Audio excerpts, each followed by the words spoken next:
Assalamualaikum warahmatullahi wabarakatuh. Selamat pagi dan salam sejahtera bagi kita semua.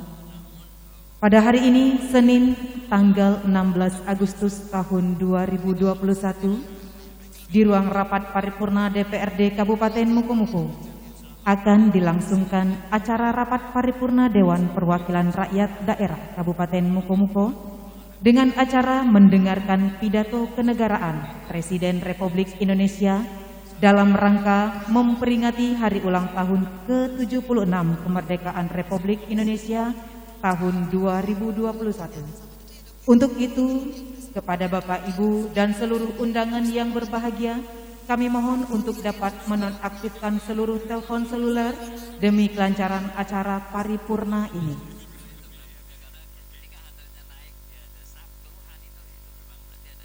Dengan ini dimohon kepada Bupati Mukomuko, Wakil Bupati Mukomuko, Ketua DPRD, Wakil-Wakil Ketua DPRD Kabupaten Mukomuko, beserta unsur Forum Koordinasi Pimpinan Daerah Kabupaten Mukomuko untuk dapat memasuki ruangan rapat paripurna ini.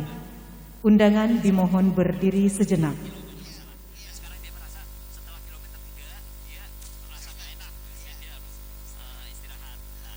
Hadirin disilahkan duduk kembali.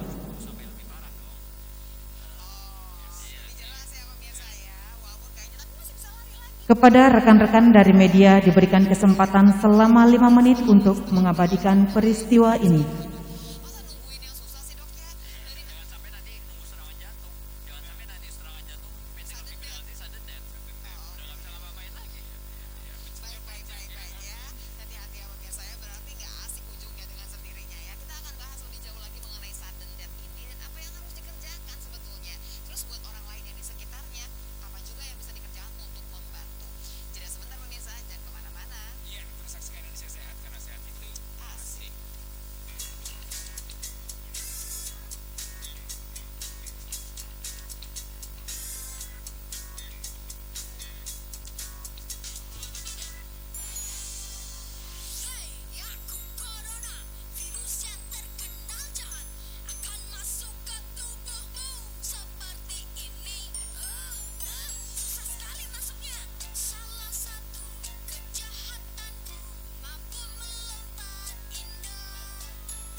Kepada rekan-rekan dari media diperkenankan kembali ke tempat semula.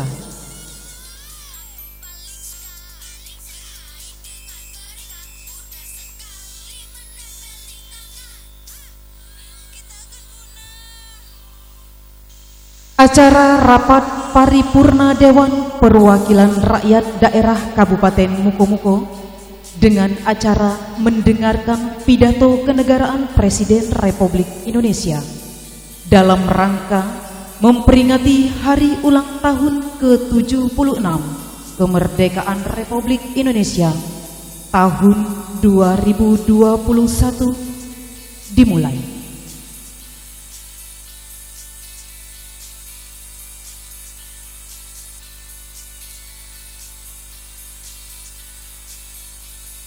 Pidato pembukaan rapat paripurna oleh Ketua Dewan Perwakilan Rakyat Daerah Kabupaten Mukomuko.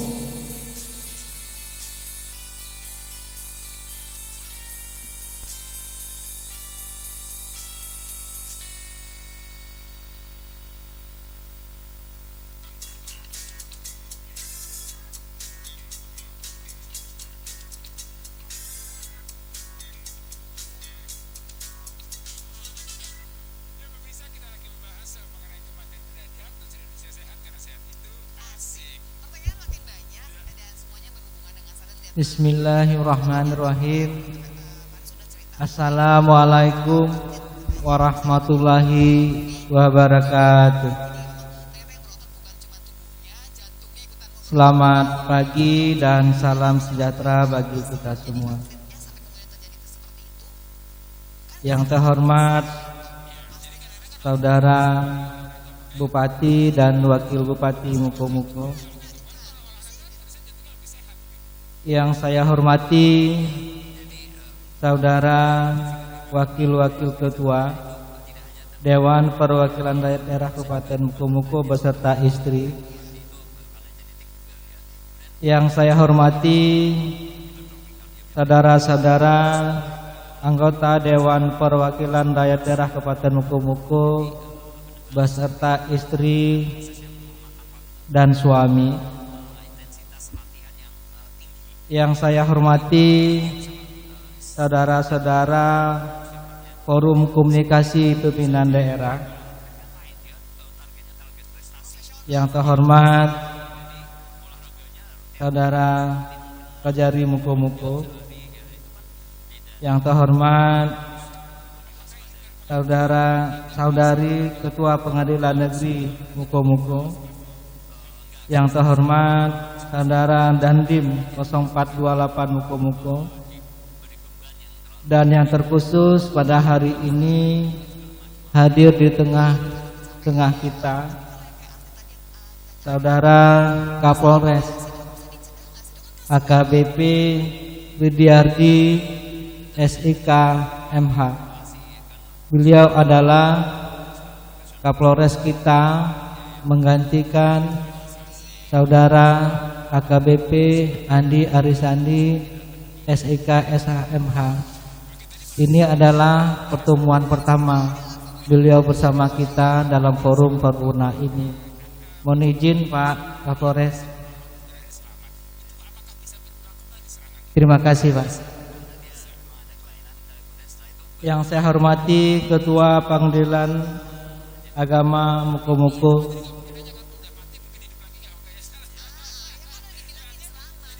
yang saya hormati Saudara Sekretaris Daerah Kabupaten Muko-Muko, yang saya hormati Saudara Sekretaris Dewan Perwakilan Daerah Kabupaten Muko-Muko beserta istri, yang saya hormati Saudara para staf ahli Bupati, para asisten Sekretariat Daerah Kabupaten Muko-Muko, Kepala Perangkat Daerah, Sekretaris KPU, Kepala Bagian, Kepala Bidang di lingkungan pemerintahan Kabupaten Muko-Muko. Yang saya hormati Saudara Ketua KPU Kabupaten Muko-Muko beserta anggota, dan Ketua Bawaslu beserta anggota.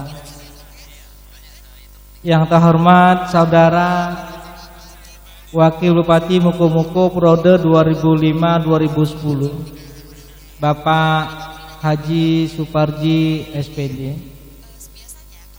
Yang saya hormati Ketua Tim Penggerak PKK, Ketua Gerakan Organisasi Wanita, Ketua IKBD beserta anggota, Ketua Adiyaksa Dharma Karini, Ketua Dharma Yukti Karini, Ketua Persid Kartika Chandra Kirana, Ketua Bayangkari, Ketua Dharma Wanita Kabupaten Muko-Muko. Yang saya hormati Saudara Kepala Instansi Vertikal, pimpinan perusahaan, pimpinan perbankan yang berada dalam wilayah Kabupaten Muko-Muko. Yang saya hormati Kepala Bandara Kabupaten Muko-Muko, yang saya hormati Saudara Danpos TNI Angkatan Laut Muko-Muko, yang saya hormati Saudara Danpos CPM Muko-Muko, yang saya hormati Saudara Kapolsek Kota Muko-Muko, yang saya hormati Saudara Dan Ramil Kota Muko-Muko, yang saya hormati Saudara Kepala Kemenak Kabupaten Muko-Muko, yang saya hormati Kepala Kantor Camat Lurah di lingkungan pemerintahan Kabupaten Muko-Muko, Yang saya hormati Ketua dan Wakil Ketua Forum Kepala Desa Kabupaten Mukomuko. Yang saya hormati Saudara Ketua dan Sekretaris Forum Badan Permusyawaratan Desa Kabupaten Mukomuko. Yang saya hormati saudara-saudara para veteran dan Presidium Pembentukan Kabupaten Mukomuko. Yang saya hormati saudara Ketua Badan Musyawarah Adat Kabupaten Mukomuko, Ketua Majelis Ulama Indonesia Kabupaten Mukomuko, tokoh masyarakat dan rekan-rekan dari pers serta hadirin yang berbahagia. Puji dan syukur marilah kita panjatkan kehadirat Allah SWT yang telah memberi limpahan rahmat dan nikmatnya kepada kita semua, terutama berupa nikmat kesehatan dan berkah tiada tara yang diberikan kepada bangsa kita, negara Republik Indonesia yang sangat kita cintai ini. Sehingga tidak terasa 76 tahun sudah kita menikmati kemerdekaan dan mengisinya dengan pembangunan serta mempunyai harkat dan martabat sehingga sejajar dengan bangsa-bangsa lainnya. Pada hari ini sebagai salah satu tanda ucapan syukur atas segala kebahagiaan yang didapat oleh bangsa ini, maka diadakan rapat paripurna Dewan Perwakilan Rakyat Daerah Kabupaten Mukomuko dalam rangka mendengarkan pidato kenegaraan Presiden Republik Indonesia sebagai acara resmi kenegaraan dalam rangka memperingati hari ulang tahun ke-76 Republik Indonesia tahun 2021. Yang mana rapat paripurna ini dilaksanakan oleh seluruh provinsi, kabupaten dan kota, mulai dari Sabang sampai Merauke, dari Sangihe sampai Pulau Rote.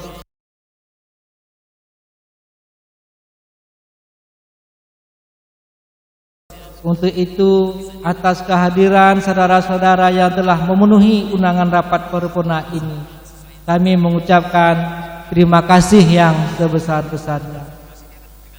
Selawat beserta salam tak lupa kita curahkan kepada junjungan kita Nabi besar Nabi Muhammad SAW yang telah memberikan petunjuk dan suri teladannya kepada kita semua, sehingga kita masih selalu tawakal dan istiqomah di jalan Allah SWT dalam mempertahankan dan mengisi kemerdekaan Negara Kesatuan Republik Indonesia ini.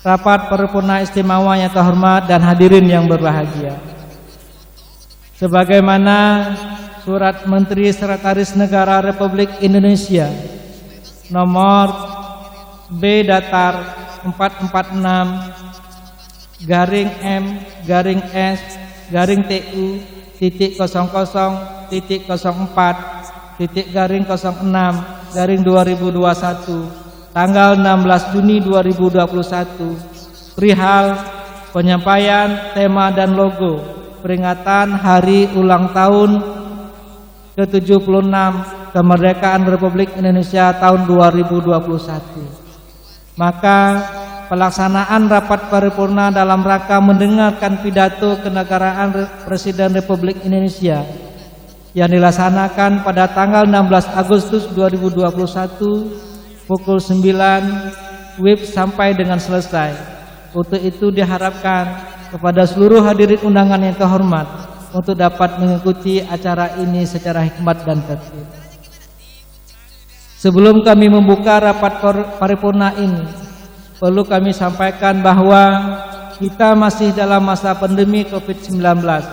Untuk itu kami menghimbau kepada bapak-bapak, ibu-ibu dan hadirin semua agar tetap mematuhi protokol kesehatan, terutama jaga jarak dan tetap menggunakan masker. Rapat paripurna ini selain dihadiri oleh ketua, rapat paripurna ini selain dihadiri oleh kita yang ada di ruangan paripurna ini, juga dapat disaksikan melalui media sosial, Facebook dan saluran radio. Selanjutnya, berdasarkan laporan dari saudara sekretaris rapat bahwa dari 25 orang anggota DPRD Kabupaten Mukomuko yang terhormat yang hadir dan telah menandatangani daftar hadir adalah sebanyak 16 orang. Sehubungan dengan acara rapat paripurna ini adalah mendengarkan pidato kenegaraan Presiden Republik Indonesia dalam rangka Hari Ulang Tahun ke-76 Kemerdekaan Republik Indonesia tahun 2021. Maka berdasarkan Peraturan Dewan Perwakilan Rakyat Daerah Kabupaten Mukomuko nomor 01 tahun 2019 tentang tata tertib bahwa rapat ini tidak memerlukan syarat quorum. Dengan mengucapkan Bismillahirrahmanirrahim, rapat paripurna Dewan Perwakilan Rakyat Daerah Kabupaten Mukomuko mendengarkan pidato kenegaraan Presiden Republik Indonesia dalam rangka memperingati Hari Ulang Tahun ke-76 Kemerdekaan Republik Indonesia tahun 2021, masa persidangan 2 tahun sidang 2021, Senin 16 Agustus 2021 saya buka dan dinyatakan terbuka untuk umum.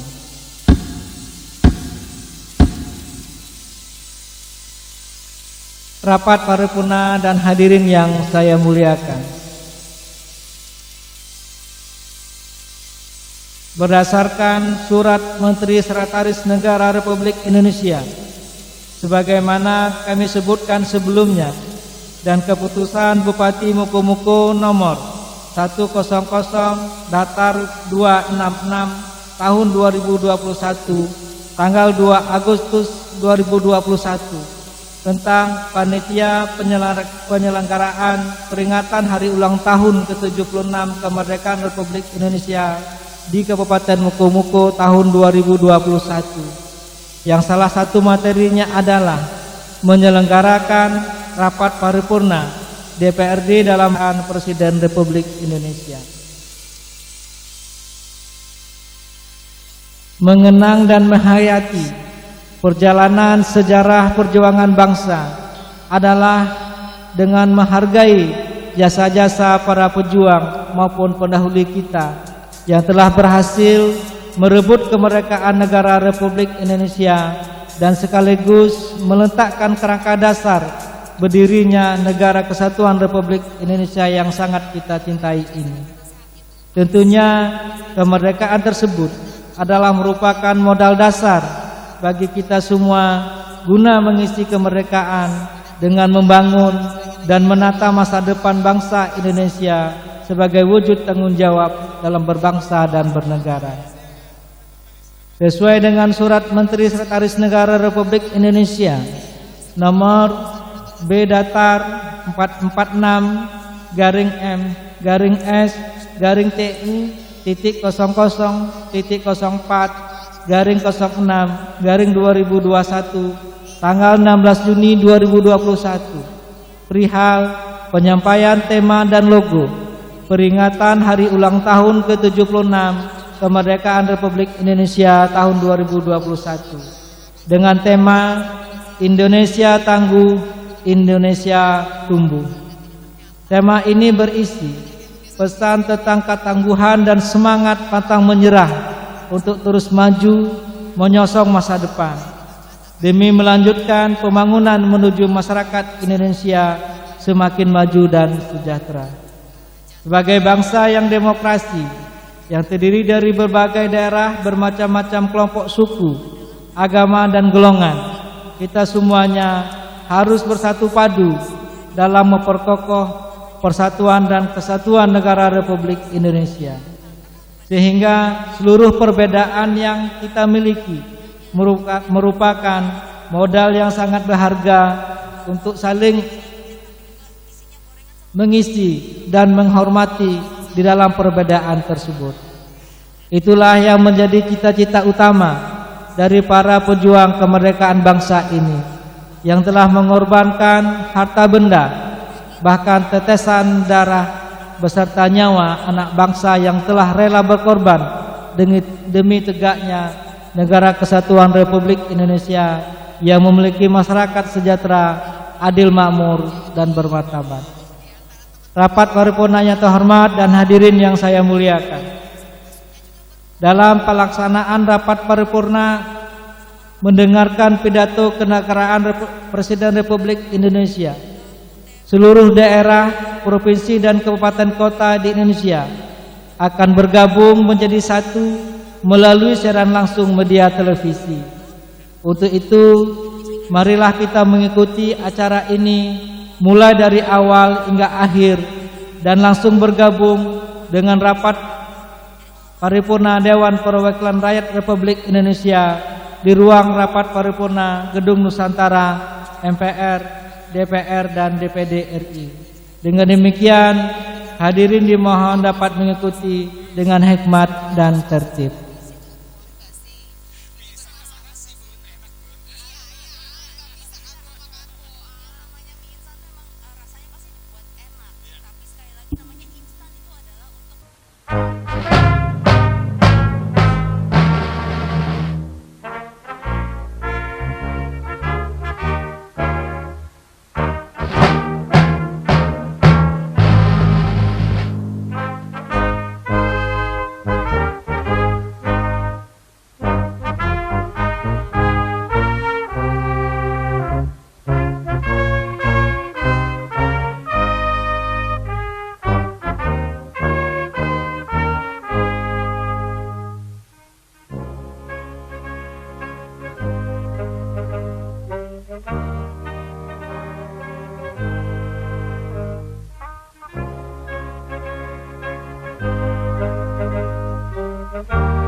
Mengheningkan Cipta dipimpin Ketua MPR RI.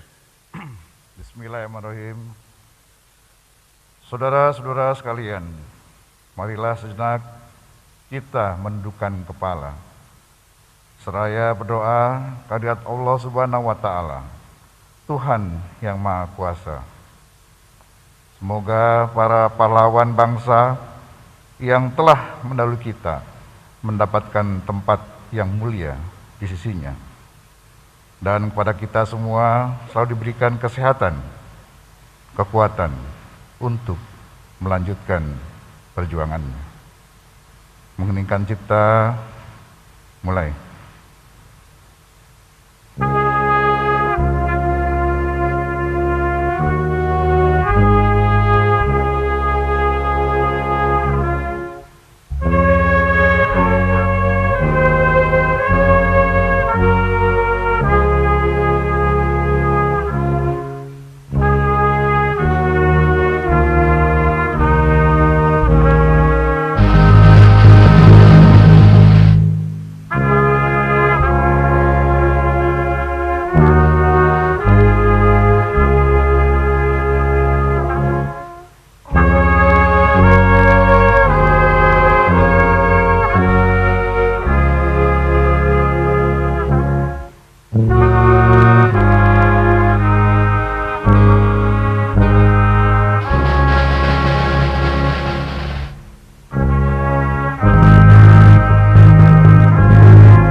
Rekam cipta selesai. Hadirin disilahkan duduk kembali.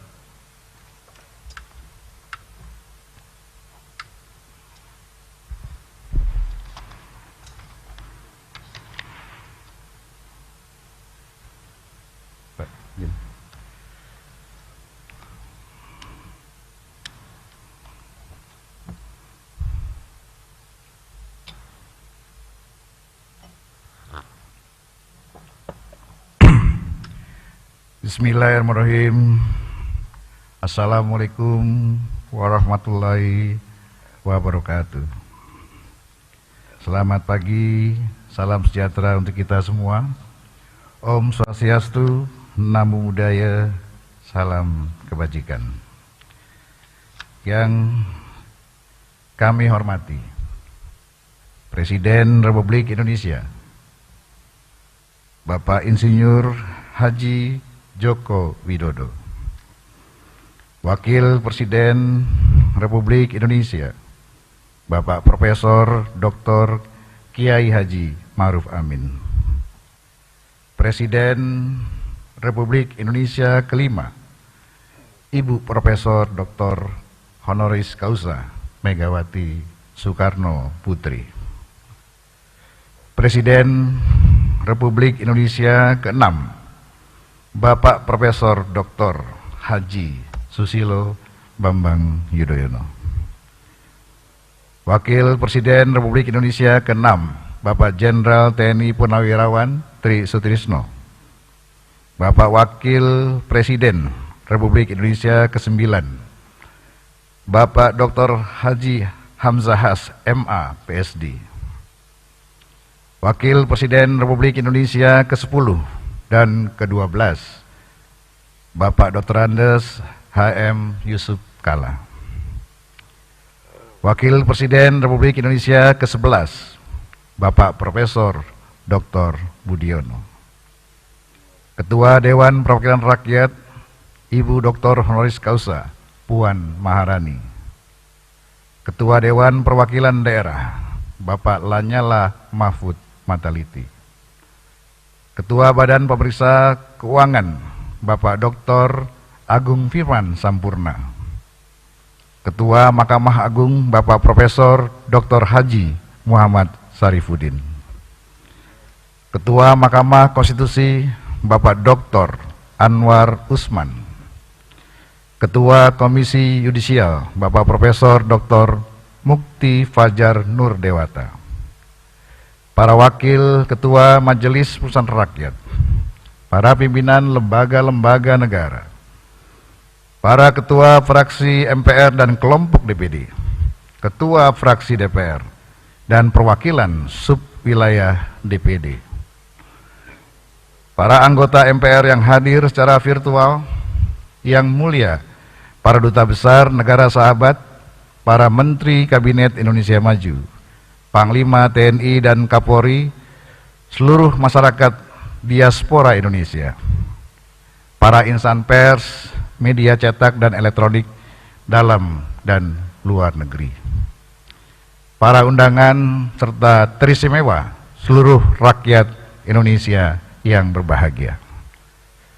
Sebagai catatan daftar hadir yang disampaikan Sekretariat Jenderal, sampai saat ini telah hadir 363 anggota dari 311 anggota MPR, DPR, DPD, baik yang diundang hadir secara fisik maupun secara virtual, dan telah menandatangani daftar hadir.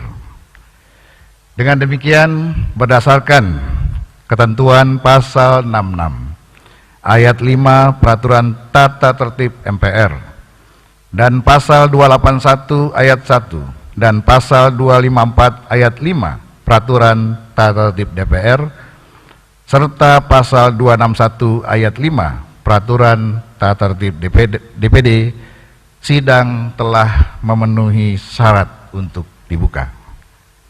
Dengan mengucapkan Bismillahirrahmanirrahim, sidang paripurna dalam rangka sidang tahunan MPR dan sidang bersama DPR dan DPD dengan agenda mendengarkan pidato Presiden, penyampaian laporan kinerja lembaga-lembaga negara dan peringatan hari ulang tahun ke-76 kemerdekaan Republik Indonesia kami buka dan dinyatakan terbuka untuk umum. Sidang majelis dan dewan, hadirin sekalian yang kami muliakan. Sebagai insan yang beriman, marilah kita senantiasa memanjatkan puji dan syukur kehadirat Allah Subhanahu wa Ta'ala, Tuhan yang Maha Esa. Karena atas limpahan rahmat dan karunia-Nya, kita semua diberikan kekuatan dan kesehatan untuk menjalankan tugas konstitusional kita masing-masing, melaksanakan pengabdian kita kepada masyarakat, bangsa, dan negara. Rasa syukur yang mendalam juga patut kita persembahkan di tengah keprihatinan bersama menghadapi pandemi COVID-19. Kita masih dapat melaksanakan agenda penting kenegaraan, yaitu sidang tahunan MPR dan sidang bersama DPR dan DPD untuk kedua kalinya yang dilaksanakan pada masa pandemi. Alhamdulillah, sidang tahunan MPR telah menjadi konvensi ketatanegaraan yang terus terpelihara dengan baik, serta memberikan warna tersendiri dalam kehidupan demokrasi dan ketatanegaraan kita. Menjadi forum untuk menegakkan kedaulatan rakyat, mengembangkan demokrasi sekaligus wahana untuk menumbuhkan kepercayaan masyarakat terhadap lembaga-lembaga negara sebagai pelaksana kedaulatan rakyat.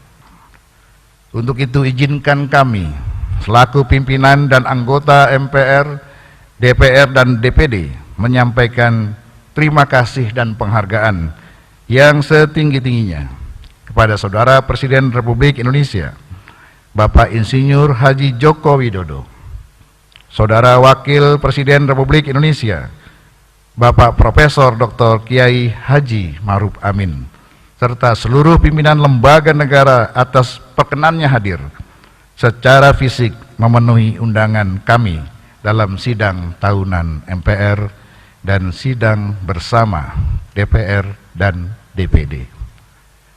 Ada burung di atas dahan, dahannya ada di pohon beringin. Saya ucapkan salam pembukaan kepada semua para hadirin. Sidang majelis dan dewan, hadirin sekalian yang kami muliakan. Di tengah keprihatinan kita menghadapi pandemi COVID-19, kita juga wajib bersyukur dan menyambut dengan sukacita karena esok hari bangsa Indonesia akan memasuki usianya yang ke-76 tahun. Sudah sepatutnya kita memberikan penghormatan yang setinggi-tingginya kepada para pejuang bangsa yang telah mengorbankan tenaga, harta, bahkan jiwanya untuk meraih kemerdekaan Indonesia. Melalui mimbar sidang paripurna ini, kami atas nama pimpinan dan anggota MPR, DPR dan DPD mengucapkan Dirgahayu ke-76 Republik Indonesia. Merdeka! Merdeka! Merdeka! Dengan semangat proklamasi 17 Agustus 1945, mari kita gelorakan semangat untuk mewujudkan visi Indonesia masa depan menjadi negara yang merdeka, bersatu, berdaulat, adil dan makmur, berdasarkan Pancasila sebagaimana termaktub dalam pembukaan Undang-Undang Dasar Negara Republik Indonesia tahun 1945. Menjadi tugas dan tanggung jawab kita semua setelah 76 tahun Indonesia merdeka, kita lahirkan generasi muda yang tangguh, bersatu dan optimis sehingga memiliki kesiapan untuk mengambil alih estafet kepemimpinan nasional guna mewujudkan cita-cita bangsa menuju era Indonesia Emas 2045. Sidang majelis dan dewan, hadirin yang kami muliakan. Meskipun sidang tahunan MPR pada hari ini dilaksanakan dengan penuh kesederhanaan, namun kami meyakini semangat kebangsaan kita mampu membangkitkan semangat para penyelenggara negara untuk terus bekerja dan berkinerja melaksanakan amanat rakyat sesuai dengan rambu-rambu konstitusional yang telah ditetapkan oleh Undang-Undang Dasar Negara Republik Indonesia tahun 1945. Sungguh dalam 2 tahun terakhir ini, dunia dan kita bangsa Indonesia tengah diuji dengan badai pandemi COVID-19 yang berdampak luas terhadap berbagai dimensi kehidupan bermasyarakat, berbangsa, dan bernegara. Tidak hanya masalah kesehatan manusia dan kemanusiaan, tetapi lebih luas lagi terasa dampaknya dalam dinamika dan stabilitas kehidupan ideologi, politik, ekonomi, sosial, dan budaya, bahkan dalam bidang pertahanan dan keamanan negara. Kita semua masyarakat Indonesia merasakan dampaknya, baik yang tinggal di perkotaan maupun di pedesaan, utamanya semakin melemahnya ketahanan ekonomi masyarakat akibat menurunnya pendapatan karena pemutusan hubungan kerja dan tidak adanya kesempatan atau lapangan kerja. Dampak lainnya adalah hilangnya kesempatan berusaha akibat terbatasnya aktivitas ekonomi masyarakat, modal, dan investasi untuk menopang perekonomian masyarakat, pengusaha kecil maupun menengah. Pandemi COVID-19 juga memaksa kita untuk beradaptasi dengan kebiasaan baru, belajar dan bekerja dari rumah, menjaga jarak, dan membiasakan diri dengan cara-cara baru, menjaga kesehatan yang juga berdampak terhadap merenggangnya kohesi sosial kita. Demikian pula di sektor pendidikan. Anak didik tidak dapat lagi melakukan pembelajaran dengan tatap muka, tetapi dengan pembelajaran jarak jauh yang mempengaruhi efektivitas dan proses belajar mengajar. Meskipun pembelajaran jarak jauh secara online juga berdampak positif terhadap kemampuan beradaptasi dalam pemanfaatan teknologi dan informasi, namun keterbatasan infrastruktur penunjang pendidikan jarak jauh akan menurunkan capaian kualitas belajar dan kelulusan siswa yang tidak hanya mengukur tingkat kecerdasan, tetapi pembentukan karakter anak didik kita. Belum lagi apabila pembelajaran jarak jauh itu dihadapkan pada ketimpangan ketersediaan infrastruktur antar wilayah, juga mengakibatkan sistem pendidikan nasional yang ada belum mampu secara efektif menjadi sarana untuk mewujudkan proses pembelajaran. Oleh karena itu, terhadap upaya-upaya pemerintah melalui sejumlah paket kebijakan dalam mengatasi pandemi COVID-19 berserta dampaknya, kami sangat mendukung sepenuhnya. Relokasi APBN dan Program Pemulihan Nasional atau PEN dalam bentuk program perlindungan sosial dengan beragam skema dan saluran, refocusing, anggaran kesehatan, realokasi, dukungan UMKM dan koperasi, bantuan langsung tunai dana desa, insentif usaha, serta potongan tarif listrik PLN adalah langkah kebijakan yang tepat untuk menangani dampak ekonomi dan sosial akibat pandemi COVID-19. Sidang majelis dan dewan hadirin sekalian yang kami muliakan, pandemi COVID tidak hanya meruntuhkan sendi-sendi ekonomi, sosial, dan budaya, tetapi secara nyata telah membuat kita semua kehilangan sahabat, kerabat, anak, istri, suami, orang tua, dan sanak saudara yang meninggal dunia akibat COVID-19.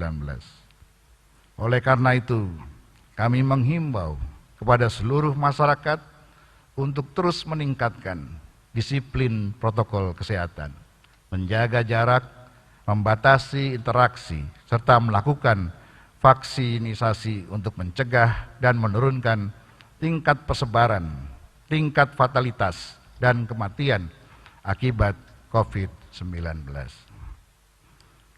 Kami juga mengajak kepada seluruh masyarakat Indonesia untuk membangun kekuatan bersama, mendukung kebijakan pemerintah. Tidak ada lagi pengambilan paksa jenazah yang terkonfirmasi COVID-19. Tidak ada lagi pemalsuan sertifikat vaksin dan tes swab PCR. Tidak ada lagi penimbunan obat, oksigen, dan peralatan kesehatan lainnya. Serta tidak ada lagi narasi-narasi kontraproduktif yang mengganggu perhatian dan fokus kita bersama dalam menangani pandemi COVID-19.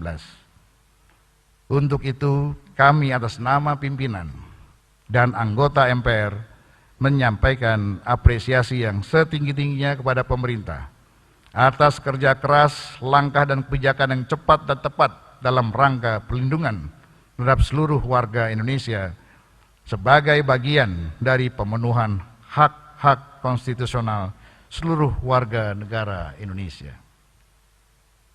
Secara khusus, kami juga menyampaikan apresiasi kepada Satuan Tugas Penanganan COVID-19, serta para tenaga kesehatan dan relawan, jajaran Tentara Nasional Indonesia dan Kepolisian Negara Republik Indonesia, serta pihak lainnya yang telah berkontribusi dalam upaya pengendalian dan penanganan COVID-19.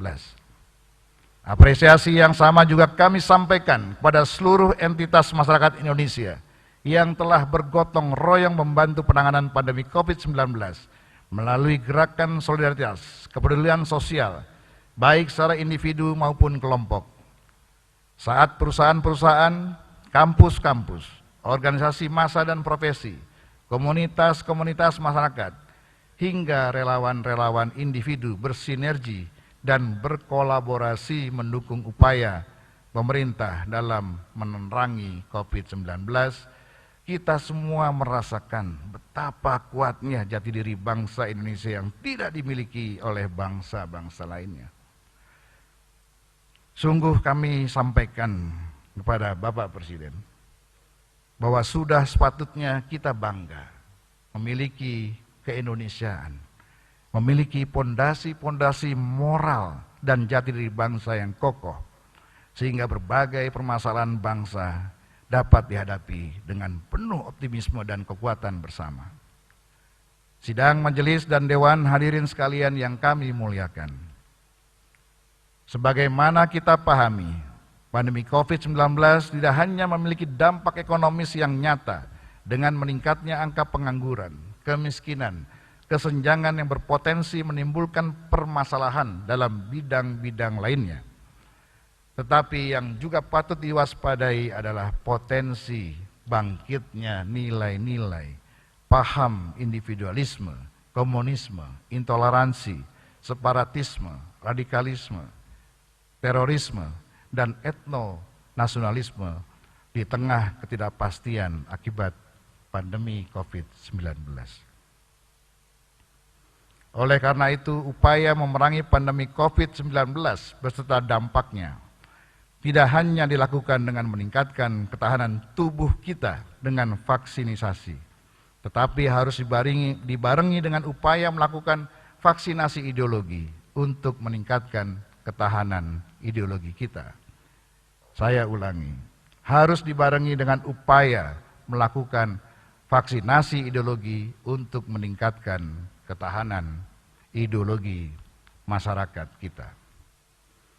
Dalam kerangka itu, pimpinan dan seluruh anggota MPR RI dengan segala keterbatasan yang ada terus melakukan vaksinasi ideologi Pancasila melalui sosialisasi 4 pilar MPR, yaitu Pancasila sebagai ideologi dan dasar negara, Undang-Undang Dasar Negara Republik Indonesia tahun 1945 sebagai konstitusi negara, NKRI sebagai bentuk negara, dan Bhinneka Tunggal Ika sebagai semboyan negara kepada seluruh lapisan masyarakat di seluruh wilayah tanah air.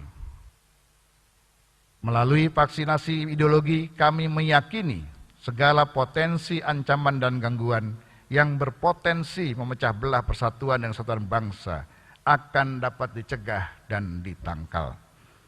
Dengan badai COVID-19 justru akan semakin memperkuat ketahanan ideologi bangsa kita, sehingga COVID-19 tidak hanya menjadi tantangan, tetapi menjadi peluang untuk bangkit beradaptasi dengan tuntutan dinamika situasi dan kondisi yang baru.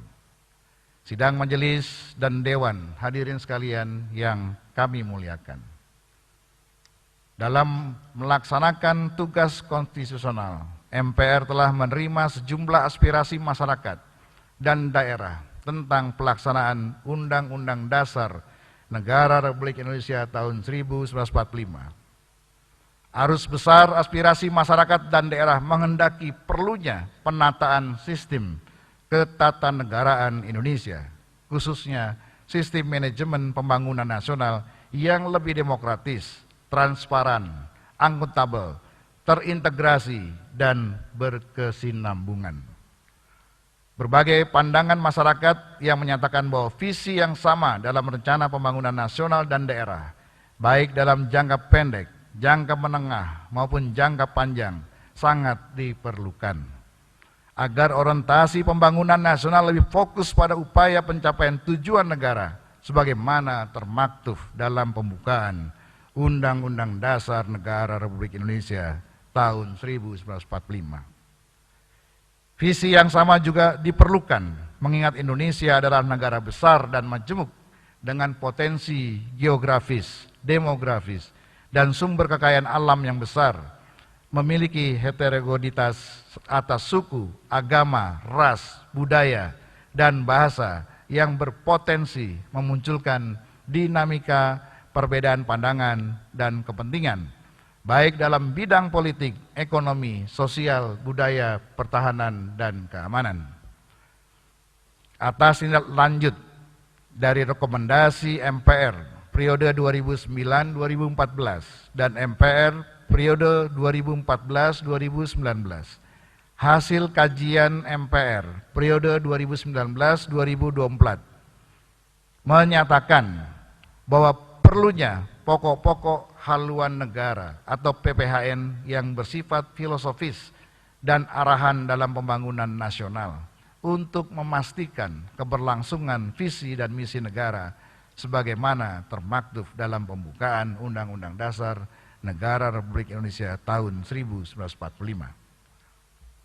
Keberadaan PPHN yang bersifat filosofis menjadi penting untuk memastikan potret wajah Indonesia masa depan 50 hingga 100 tahun yang akan datang, yang penuh dengan dinamika perkembangan nasional, regional, dan global sebagai akibat revolusi industri, perkembangan ilmu pengetahuan, teknologi, dan informasi. Keberadaan PPHN yang bersifat arahan dipastikan tidak akan mengurangi kewenangan pemerintah untuk menyusun cetak biru pembangunan nasional, baik dalam bentuk rencana jangka panjang maupun rencana pembangunan jangka menengah. PPHN akan menjadi payung ideologi dan konstitusional dalam penyusunan SPPN, RPJP, dan RPJM yang lebih bersifat teknokratis. Dengan PPHN, maka rencana strategis pemerintah yang bersifat visioner akan dijamin pelaksanaannya secara berkelanjutan, tidak terbatas oleh priorisasi pemerintah yang bersifat elektoral. PPHN akan menjadi landasan setiap rencana strategis pemerintah seperti pemindahan ibu kota negara dari Provinsi DKI Jakarta ke Provinsi Kalimantan Timur, pembangunan infrastruktur tol laut, tol langit, koneksitas antar wilayah, dan rencana pembangunan strategis lainnya. Namun demikian, untuk mewadahi PPHN dalam bentuk hukum ketetapan MPR sesuai dengan hasil kajian memerlukan perubahan Undang-Undang Dasar. Oleh karenanya diperlukan perubahan secara terbatas terhadap Undang-Undang Dasar Negara Republik Indonesia tahun 1945, khususnya penambahan wewenang MPR untuk menetapkan PPHN. Proses perubahan Undang-Undang Dasar sesuai ketentuan pasal 37 Undang-Undang Dasar Negara Republik Indonesia tahun 1945 memiliki persyaratan dan mekanisme yang ketat. Oleh karenanya, perubahan Undang-Undang Dasar hanya bisa dilakukan terhadap pasal yang diusulkan untuk diubah disertai dengan alasannya. Dengan demikian perubahan terbatas tidak memungkinkan, sekali lagi, tidak memungkinkan untuk membuka kotak Pandora eksesif terhadap perubahan pasal-pasal lainnya. Apalagi semangat untuk melakukan perubahan adalah landasan filosofis politik kebangsaan dalam rangka penataan sistem ketatanegaraan yang lebih baik. Sidang majelis dan dewan hadirin yang kami muliakan, demikianlah beberapa hal yang dapat kami sampaikan terhadap perkembangan pelaksanaan wewenang dan tugas konstitusional MPR tahun 2020-2021. Selanjutnya, sebelum kita mendengarkan laporan kinerja lembaga-lembaga negara yang akan disampaikan oleh Presiden, sekaligus pidato kenegaraan Presiden dalam rangka peringatan Hari Ulang Tahun ke-76 Kemerdekaan Republik Indonesia, palu sidang akan kami serahkan kepada pimpinan DPR dan pimpinan DPD. Ketua DPD Saudara Lanyala Mahfud Mataliti akan melanjutkan persidangan sampai ditutupnya sidang tahunan MPR dan sidang bersama DPR dan DPD. Dengan mengucapkan syukur alhamdulillah, izinkan kami mengakhiri pengantar sidang tahunan MPR ini dengan bait-bait pantun. Duduk di pantai sambil memandang laut, terlihat nelayan sambil menjala ikan. Agar Indonesia sukses menyongsong masa depan, sudah waktunya pokok-pokok haluan negara kita tetapkan. Agustus bulan kemerdekaan, vaksinasi ideologi menjadi kekuatan. Terima kasih kami ucapkan, jaga terus persatuan dan kesatuan mereka. Sekian, wabillahi taufiq wa hidayah. Wassalamualaikum warahmatullahi wabarakatuh.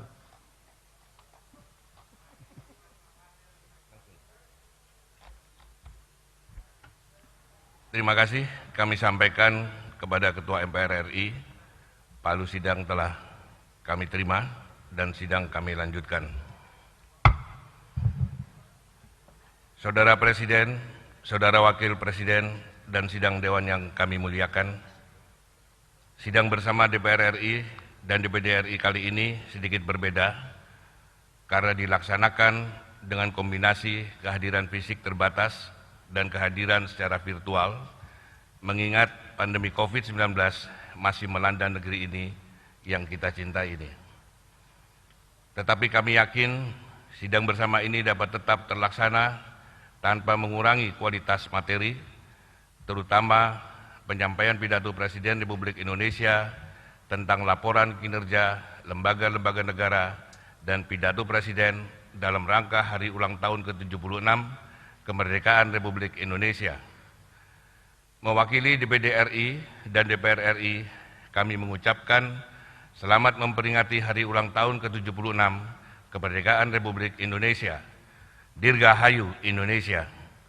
Semoga bangsa Indonesia senantiasa mendapat rahmat dan karunia dari Allah Subhanahu wa Ta'ala, Tuhan yang Maha Esa. Marilah kita merenungkan dan meresapi tema Hari Ulang Tahun Kemerdekaan tahun ini, yaitu Indonesia Tangguh, Indonesia Tumbuh. Sebab kata tangguh dalam Kamus Bahasa Indonesia berarti sulit dikalahkan atau kuat sekali. Sedangkan kata tumbuh berarti bertambah besar atau sempurna. Ini tentu tidak main-main karena kita harus mampu mewujudkan apa yang sudah kita canangkan sehingga tidak berhenti sebagai slogan dan tema tahunan saja. Oleh karena itu, dalam kesempatan ini, saya mengajak semua peserta sidang hari ini, mari kita fokuskan pikiran dan hati kita sebagai negarawan sejati untuk bersama melangkah mewujudkan Indonesia Tangguh, Indonesia Tumbuh. Saudara Presiden, Saudara Wakil Presiden, dan sidang Dewan yang kami muliakan, kami memberikan apresiasi atas semua upaya dan langkah yang telah dilakukan pemerintah dalam menangani pandemi COVID-19 selama ini. Tentu tidak mudah menangani di sektor kesehatan dengan menjaga keseimbangan di sektor ekonomi. Oleh karena itu, kami tidak setuju dengan pendapat yang mengatakan bahwa negara telah gagal dalam menangani pandemi ini. Bahwa ada kekurangan memang harus diakui. Kami juga memberi apresiasi atas kerja keras di sektor pemulihan ekonomi nasional, di mana Indonesia mampu meningkatkan laju pertumbuhan ekonomi di tengah pandemi, meskipun masih didominasi belanja konsumsi yang juga ditopang government spending dan momentum Ramadan serta Idul Fitri dan Idul Adha. Tentu kami berharap pertumbuhan ekonomi juga ditopang oleh indikator Purchasing Manager Index Manufaktur Indonesia yang baik, karena hal itu akan menunjukkan dengan terang apakah mesin ekonomi berjalan, sebab bila industri dan manufaktur berjalan berarti supply chain juga berjalan, kredit bank bergulir, buruh terus bekerja, dan market menyerap barang. Kami juga berharap industri yang berjalan bukan hanya didominasi industri farmasi saja, tetapi juga industri yang padat karya lainnya. Memang di setiap musibah dan bencana selalu ada hikmah. Pandemi COVID-19 ini juga memberikan hikmah, dan hikmah terbesar adalah kita sebagai bangsa mengetahui kelemahan-kelemahan fundamental yang selama ini belum terungkap secara terang benderang. Tentu hikmah ini bukan untuk direnungi saja, tetapi menjadi titik awal pekerjaan besar bangsa ini ke depan. Dengan pandemi ini, kita menyaksikan dan melihat sendiri bagaimana ketahanan sektor kesehatan kita. Ketika terjadi ledakan korban COVID-19, rumah sakit nyaris kolaps, tenaga medis berguguran, fasilitas kesehatan dan alat medis yang kekurangan di sana-sini. Juga kualitas kesehatan masyarakat kita yang ternyata rentan dengan komorbid. Kita jadi mengetahui dengan terang benderang bagaimana industri alat kesehatan kita yang masih didominasi produk impor, sementara beberapa anak bangsa yang mencoba memproduksi sejumlah alat pendukung medis di tengah pandemi belum mendapat kepercayaan dari kita sendiri, mulai dari ventilator sampai vaksin merah putih dan vaksin Nusantara. Pandemi juga memberikan hikmah kepada kita di sektor pendidikan yang selama ini tidak terbuka secara terang benderang, yaitu kualitas pembelajaran ketika dihadapkan kepada pola baru, belajar dari jarak jauh atau online, termasuk kesiapan dukungan sarana dan dukungan infrastruktur di desa dan pelosok negeri. Pandemi juga memberi hikmah kepada kita tentang ketahanan sektor sosial bangsa ini, terutama bagaimana negara hadir menjangkau masyarakat yang membutuhkan bantuan sosial. Penyempurnaan database terhadap penerima bantuan harus menjadi pekerjaan kita hari ini, apalagi dengan karakteristik penduduk yang memiliki mobilitas urbanisasi yang tinggi, ditambah dengan banyaknya penduduk yang belum tersentuh akses perbankan. Pandemi juga memberi hikmah sekaligus pekerjaan besar kepada kita untuk memikirkan ulang bagaimana ketahanan ekonomi bangsa ini di sektor produksi dalam negeri, mulai dari skala UKM hingga menengah besar. Kita sudah melihat bagaimana UMKM yang mengandalkan transaksi langsung di pasar merasakan dampak dari konsekuensi pembatasan sosial. Sementara marketplace melalui sejumlah unicorn lebih banyak diisi barang impor dan hanya menjadikan anak bangsa kita sebagai dropshipper dan pedagang yang membuka toko saja.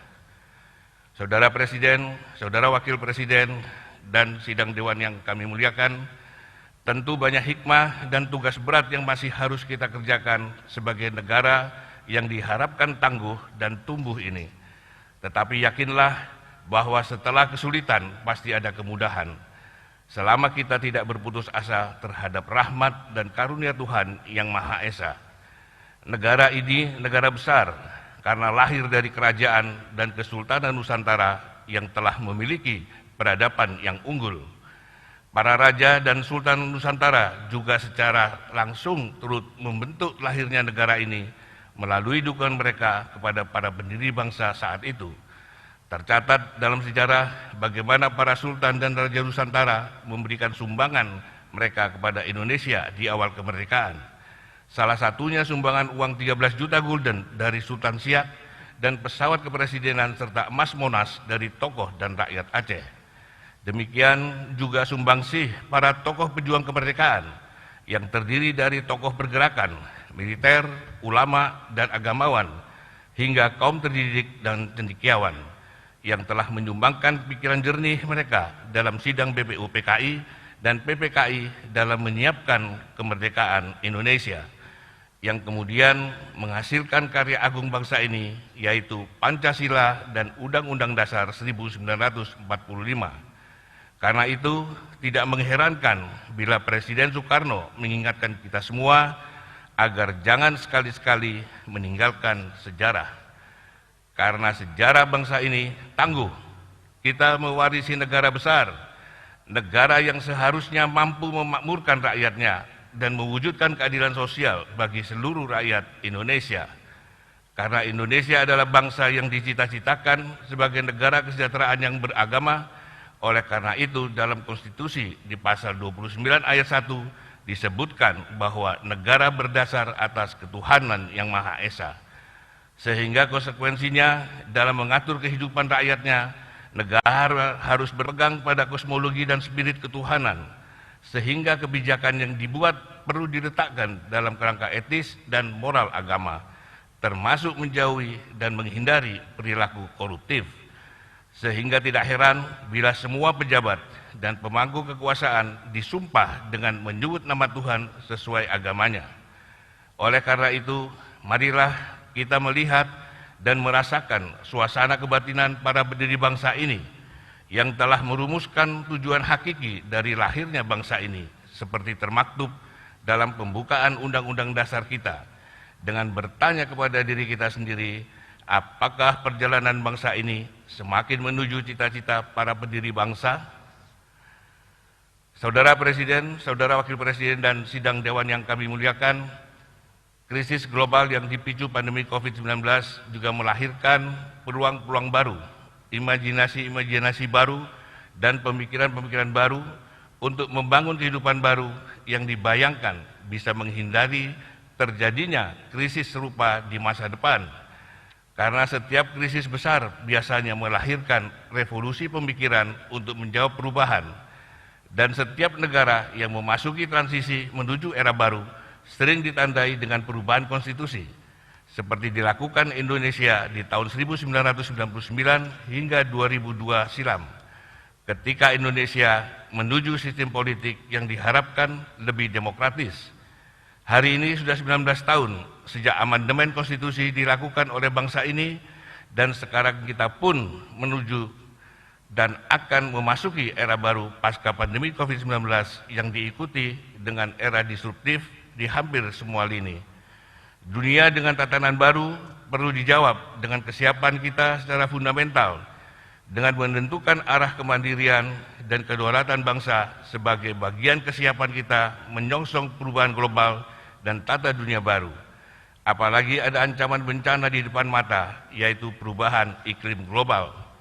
Maka sangat penting bagi kita sebagai bangsa yang besar dan tangguh memiliki arah kebijakan yang kita sepakati bersama antara eksekutif dan legislatif. Oleh karena itu, DPD RI mendukung adanya pokok-pokok haluan negara atau PPHN dalam konstitusi kita. Karena melalui PPHN kita harus mampu merumuskan kedaulatan energi, kemandirian pangan, ketahanan sektor kesehatan, sosial, ekonomi, dan pertahanan keamanan bangsa yang besar ini, termasuk kesejahteraan dan kemakmuran daerah di seluruh Indonesia. Kita harus memastikan energi baru terbarukan menjadi prioritas, termasuk keberanian kita sebagai bangsa besar untuk memanfaatkan nuklir sebagai pembangkit energi yang relatif lebih murah.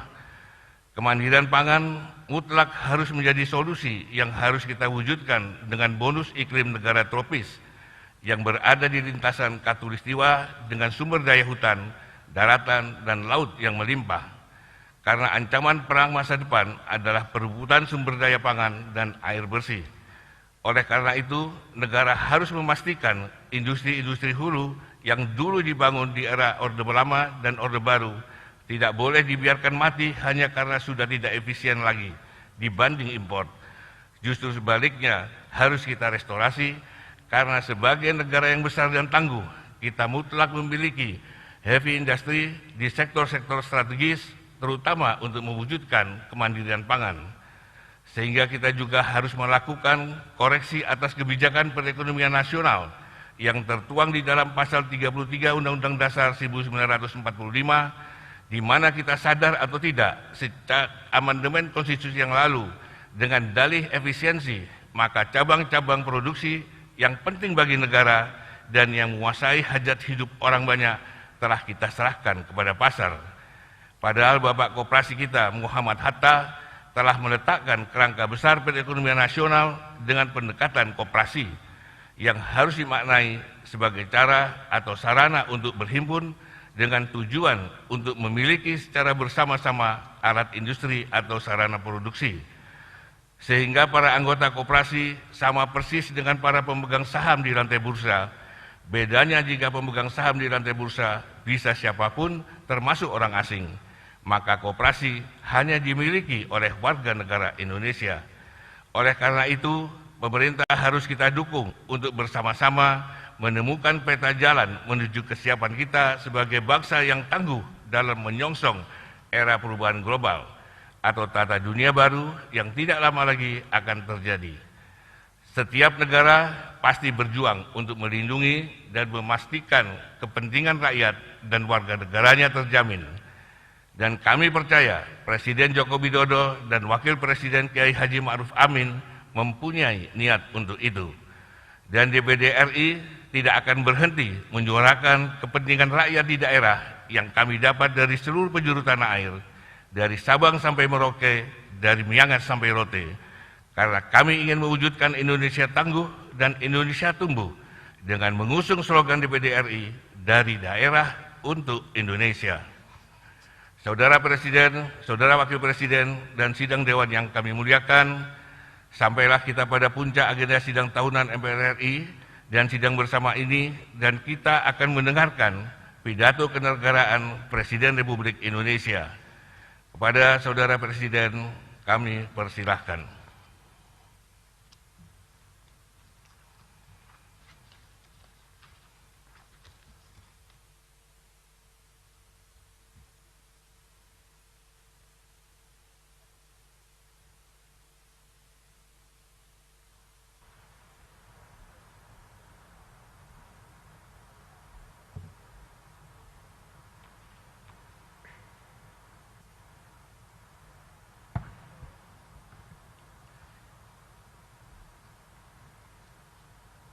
Bismillahirrahmanirrahim. Assalamualaikum warahmatullahi wabarakatuh. Selamat pagi, salam sejahtera bagi kita semuanya. Om Swastiastu, Namo Buddhaya, salam kebajikan. Yang saya hormati Wakil Presiden Republik Indonesia, Bapak Profesor Kiai Haji Ma'ruf Amin. Yang saya hormati Ketua, para Wakil Ketua, dan para anggota MPR Republik Indonesia. Yang saya hormati Ketua, para Wakil Ketua, dan para anggota DPR Republik Indonesia. Yang saya hormati Ketua, para Wakil Ketua, dan para anggota DPD Republik Indonesia. Yang saya hormati Ketua, para Wakil Ketua, dan para anggota lembaga-lembaga negara. Yang saya hormati Ibu Hajah Megawati Soekarno Putri, Presiden Republik Indonesia kelima. Yang saya hormati Bapak Susilo Bambang Yudhoyono, Presiden Republik Indonesia ke-6. Yang saya hormati Bapak Tri Sutrisno dan Bapak Hamzahas. Yang saya hormati Bapak Muhammad Yusuf Kalla beserta Ibu Mufidah Yusuf Kalla. Yang saya hormati Bapak Budiono beserta Ibu Herawati Budiono. Yang saya hormati Yang Mulia para Duta Besar negara-negara sahabat dan para pimpinan perwakilan badan dan organisasi internasional. yang saya hormati para Menteri Kabinet Indonesia Maju, serta Panglima TNI dan Kapolri, yang saya hormati para Ketua Umum partai-partai politik, yang saya hormati hadirin saudara-saudara sebangsa dan setanah air. Krisis, resesi, dan pandemi itu seperti api. Kalau kita bisa hindari, kalau bisa kita hindari.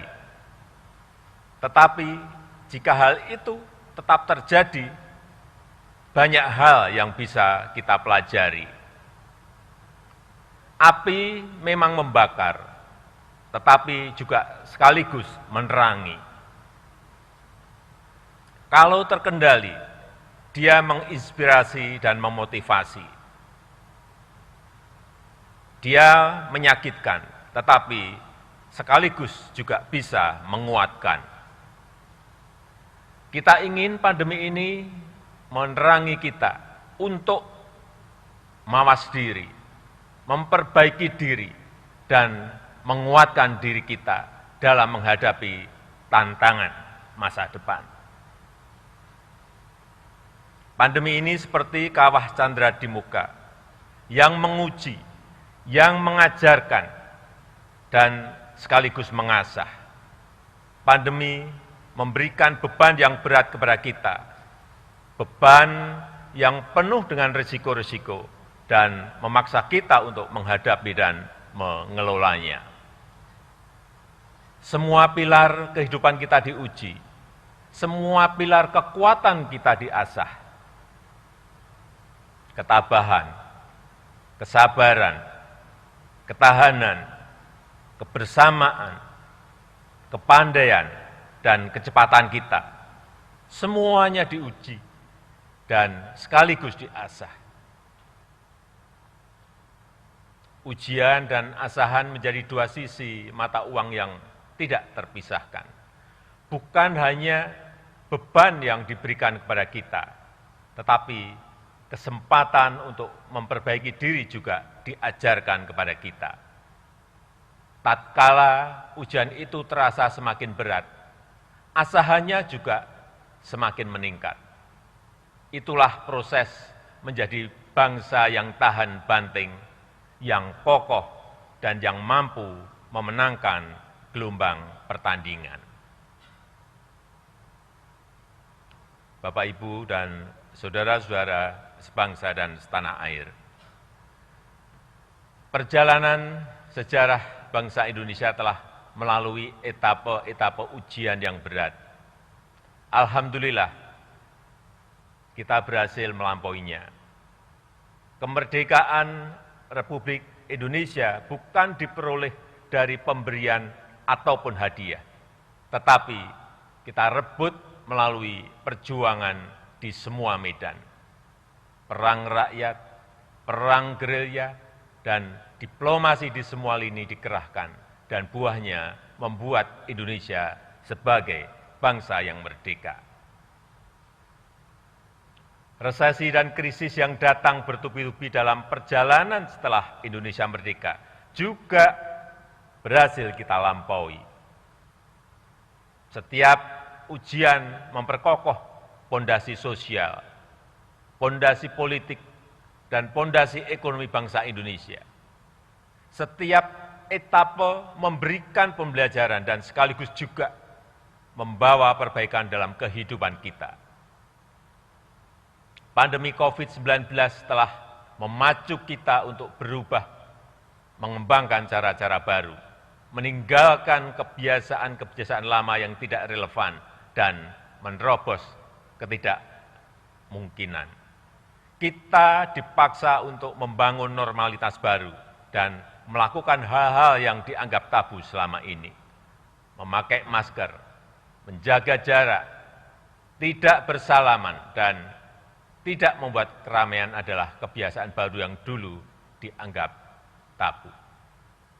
Bekerja dari rumah, belajar daring, pendidikan jarak jauh, serta rapat dan sidang secara daring telah menjadi kebiasaan baru yang dulu kita lakukan dengan ragu-ragu. Di tengah dunia yang penuh disrupsi sekarang ini, karakter berani untuk berubah, berani untuk mengubah, dan berani untuk mengkreasi hal-hal baru merupakan fondasi untuk membangun Indonesia maju. Kita telah berusaha bermigrasi ke cara-cara baru di era revolusi industri 4.0 ini, agar bisa bekerja lebih efektif, lebih efisien, dan lebih produktif. Adanya pandemi COVID-19 sekarang ini, akselerasi inovasi semakin menyatu dalam keseharian kehidupan kita. Bapak, Ibu, dan saudara-saudara yang saya hormati. Selama 1,5 tahun diterpa pandemi telah terjadi penguatan yang signifikan dalam perilaku dan infrastruktur kesehatan kita, dan sekaligus penguatan kelembagaan nasional kita. Kesadaran, partisipasi, dan kegotong royongan masyarakat menguat luar biasa. Kelembagaan pemerintah lintas sektor dan lintas lembaga negara serta antara pusat dan daerah sampai dengan desa juga mengalami konsolidasi. Hal ini membuat kapasitas sektor kesehatan meningkat pesat dan semakin mampu menghadapi ketidakpastian yang tinggi dalam pandemi. Dari sisi masyarakat, kesadaran terhadap kesehatan semakin tinggi, kebiasaan mencuci tangan, memakai masker, dan menjaga jarak telah menjadi kesadaran baru. Gaya hidup sehat, menjaga kebersihan lingkungan, berolahraga, dan mengkonsumsi makanan yang bernutrisi terasa semakin membudaya. Hal ini merupakan modal besar untuk menuju masyarakat yang lebih sehat dan dalam pengembangan SDM yang berkualitas. Kesadaran dan antusiasme masyarakat untuk divaksin, memperoleh layanan kesehatan, memperoleh pengobatan, serta saling peduli untuk yang semakin tinggi. Pandemi telah mengajarkan bahwa kesehatan adalah agenda bersama. Pandemi telah menguatkan institusi sosial di masyarakat dan semakin memperkuat modal sosial kita. Jika ingin sehat, warga yang lain juga harus sehat. Jika ada seseorang yang tertular COVID-19, maka hal ini akan membawa resiko bagi yang lainnya. Penyakit adalah masalah bersama dan menjadi sehat adalah agenda kita bersama. Kapasitas kelembagaan negara dalam merespon pandemi juga semakin terkonsolidasi dan bekerja semakin responsif. Kita tahu bahwa pandemi harus ditangani secara cepat dan terkonsolidasi dengan merujuk kepada data, ilmu pengetahuan, dan teknologi. Kita juga paham bahwa praktek demokrasi, akuntabilitas, dan tata kelola yang baik harus dijunjung tinggi. Kerjasama antar lembaga serta kepemimpinan yang responsif dan konsolidatif menjadi kunci dalam menangani pandemi. Sejak awal pandemi, lembaga legislatif dan lembaga pemeriksa memberikan dukungan kepada pemerintah untuk cepat mengkonsolidasikan kekuatan fiskal. TNI, Polri, dan birokrasi dari tingkat nasional sampai ke tingkat desa terus bahu-membahu dalam melakukan pendisiplinan protokol kesehatan, 3T, termasuk vaksinasi dan penyiapan fasilitas isolasi terpusat. Hampir semua Forkompinda bergerak terpadu dalam mengatasi permasalahan kesehatan dan perekonomian.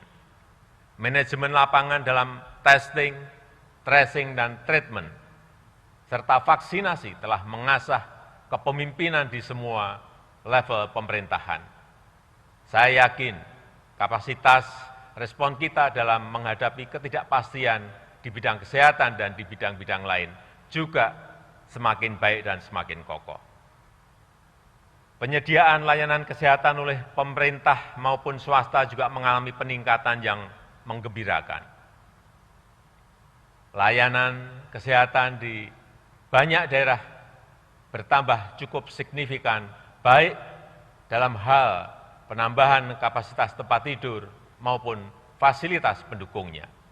Yang sangat mengharukan dan membanggakan adalah kerja keras dan kerja penuh pengabdian dari para dokter, para perawat dan tenaga kesehatan yang lainnya. Kemandirian industri obat, vaksin, dan alat-alat kesehatan masih menjadi kelemahan serius yang harus kita pecahkan. Tetapi pandemi telah mempercepat pengembangan industri farmasi di dalam negeri, termasuk pengembangan vaksin merah putih dan juga oksigen untuk kesehatan. Ketersediaan dan keterjangkauan harga obat akan terus kita jamin dan tidak ada toleransi sedikitpun terhadap siapapun yang mempermainkan misi kemanusiaan dan kebangsaan ini. Selain itu, pemerintah bekerja keras mengerahkan semua sumber daya demi mengamankan pasokan kebutuhan vaksin nasional. Namun, pada saat yang sama, Indonesia juga terus memperjuangkan kesetaraan akses terhadap vaksin untuk semua bangsa. Sebab perang melawan COVID-19 tidak akan berhasil jika ketidakadilan akses terhadap vaksin masih terjadi. Melalui diplomasi vaksin inilah, kita telah menunjukkan kepada dunia bahwa Indonesia berperan aktif untuk ikut melaksanakan ketertiban dunia yang berdasarkan kemerdekaan, perdamaian abadi, dan keadilan sosial. Bapak, Ibu, dan saudara-saudara yang saya muliakan, walaupun kita sangat berkonsentrasi dalam menangani permasalahan kesehatan, tetapi perhatian terhadap agenda-agenda besar menuju Indonesia maju tidak berkurang sedikitpun. Pengembangan SDM berkualitas tetap menjadi prioritas. Penyelesaian pembangunan infrastruktur yang memurahkan logistik untuk membangun dari pinggiran dan mempersatukan Indonesia terus diupayakan. Reformasi struktural dalam rangka memperkuat pembangunan ekonomi yang inklusif dan berkelanjutan tetap menjadi agenda utama. Pandemi telah mengajarkan kepada kita untuk mencari titik keseimbangan antara gas dan rem, keseimbangan antara kepentingan kesehatan dan kepentingan perekonomian. Dalam mengambil keputusan, pemerintah harus terus merujuk pada data, serta kepada ilmu pengetahuan dan teknologi terbaru. Pemerintah harus tanggap terhadap perubahan keadaan dari hari ke hari secara cermat. Tujuan dan arah kebijakan tetap dipegang secara konsisten, tetapi strategi dan manajemen lapangan harus dinamis, menyesuaikan permasalahan dan tantangan. Pengetatan dan pelonggaran mobilitas masyarakat misalnya, harus dilakukan paling lama setiap minggu dengan merujuk pada data-data terkini. Mungkin hal ini sering dibaca sebagai kebijakan yang berubah-ubah atau sering dibaca sebagai kebijakan yang tidak konsisten. Justru itulah yang harus kita lakukan untuk menemukan kombinasi terbaik antara kepentingan kesehatan dan kepentingan perekonomian masyarakat. Karena virusnya yang selalu berubah dan bermutasi, maka penanganannya pun juga harus berubah sesuai dengan tantangan yang dihadapi. Pengetatan mobilitas yang tidak bisa dihindari ini membuat pemerintah harus memberikan bantuan sosial yang lebih banyak dibanding pada situasi normal. Program Keluarga Harapan PKH, kartu sembako, diskon listrik, subsidi gaji, bantuan produktif usaha mikro, bantuan sosial tunai, BLT dana desa, dan program kartu prakerja juga terus ditingkatkan. Subsidi kuota internet untuk daerah-daerah PPKM juga semaksimal mungkin diberikan kepada tenaga kependidikan, murid, mahasiswa, guru, dan dosen. Yang lebih utama dan merupakan solusi perekonomian yang berkelanjutan, pemerintah memastikan agar masyarakat bisa memperoleh pekerjaan yang layak dan mendongkrak perekonomian nasional. Pandemi memang telah banyak menghambat laju pertumbuhan ekonomi, tetapi pandemi tidak boleh menghambat proses reformasi struktural perekonomian kita. Struktur ekonomi kita yang selama ini lebih dari 55%-nya dikontribusikan oleh konsumsi rumah tangga, harus terus kita alihkan menjadi lebih produktif dengan mendorong hilirisasi, mendorong investasi, dan mendorong ekspor. Fokus pemerintah adalah menciptakan sebanyak mungkin lapangan kerja baru yang berkualitas. Implementasi Undang-Undang Cipta Kerja terus kita percepat. Minggu yang lalu, pemerintah telah meluncurkan OSS, Online Single Submission, yang sangat mempermudah semua level dan jenis usaha, apalagi bagi jenis-jenis usaha yang berisiko rendah. Urusan perizinan, pengurusan insentif, dan pajak bisa dilakukan jauh lebih cepat, lebih transparan, dan lebih mudah. Kesempatan ini harus dimanfaatkan oleh pelaku UMKM untuk mengembangkan usahanya. Pada periode Januari sampai Juni 2021, realisasi investasi Indonesia tidak termasuk sektor hulu migas dan jasa keuangan sedikitnya 442,8 triliun rupiah, dengan rincian 51,5% di luar Jawa dan 48,5% di Jawa. Investasi ini menyerap lebih dari 620.000 tenaga kerja Indonesia.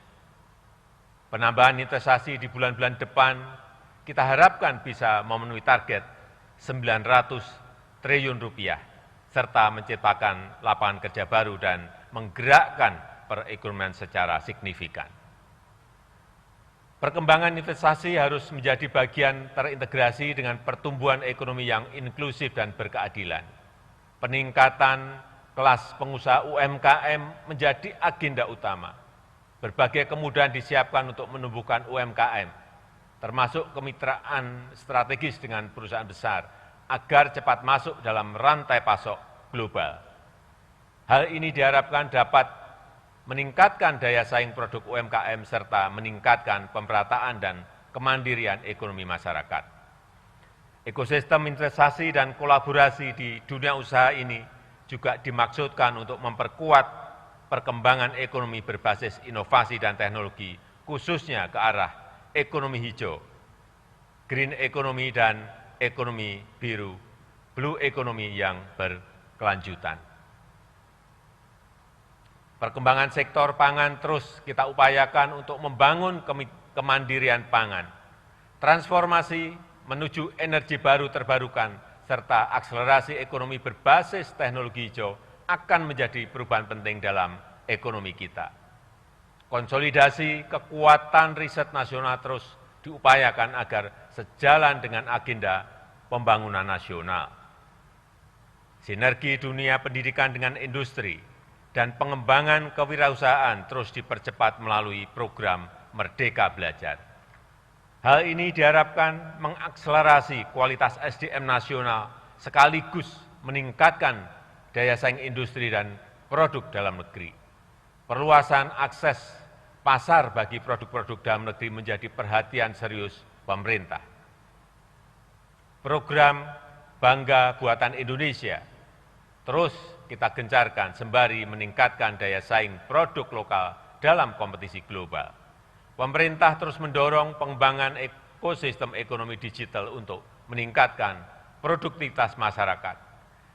Digitalisasi UMKM yang masuk ke aplikasi perdagangan elektronik, e-commerce, dan lokapasar jumlahnya terus bertambah. Sampai Agustus tahun ini, sudah lebih dari 14 juta UMKM atau 22% dari total UMKM yang sudah bergabung dengan aplikasi perdagangan elektronik e-commerce. Partisipasi dalam ekonomi digital ini sangat penting karena potensinya yang sangat besar dan mempermudah UMKM untuk masuk ke rantai pasok global. Tahun 2020 nilai transaksi perdagangan digital Indonesia mencapai lebih dari 253 triliun rupiah. Nilai ini diperkirakan akan meningkat menjadi 330,7 triliun rupiah di tahun 2021. Bapak, Ibu, dan saudara-saudara sebangsa dan setanah air, pandemi COVID-19 juga memberikan hikmah kepada bangsa Indonesia bahwa krisis menuntut konsolidasi kekuatan negara untuk melayani rakyat, meningkatkan kesejahteraan masyarakat, dan meraih Indonesia maju yang kita cita-citakan. Dukungan semua pihak, utamanya lembaga-lembaga negara, menempati posisi sentral. Kerja cerdas dan sinergitas antar lembaga negara menjadi salah satu kunci utama untuk bisa gesit merespon perubahan yang terjadi di masa mendatang. Keseimbangan dan saling kontrol antar lembaga negara sangatlah penting dalam sistem ketatanegaraan kita. Tetapi kerjasama, sinergi, serta kerelaan untuk berbagi beban dan tanggung jawab justru lebih utama dalam menghadapi pandemi ini. Saya mengucapkan terima kasih yang sebesar-besarnya kepada lembaga-lembaga negara, juga kepada Bank Indonesia, Otoritas Jasa Keuangan, Lembaga Penjamin Simpanan, Komisi Pemberantasan Korupsi, dan Ombudsman Republik Indonesia, termasuk Komisi Pemilihan Umum dan Badan Pengawas Pemilihan Umum atas dukungannya yang konsisten dan produktif selama ini. Saya mengapresiasi para anggota MPR RI dengan program 4 pilarnya yang terus konsisten memperkokoh ideologi Pancasila, Undang-Undang Dasar 1945, NKRI, dan Bhinneka Tunggal Ika.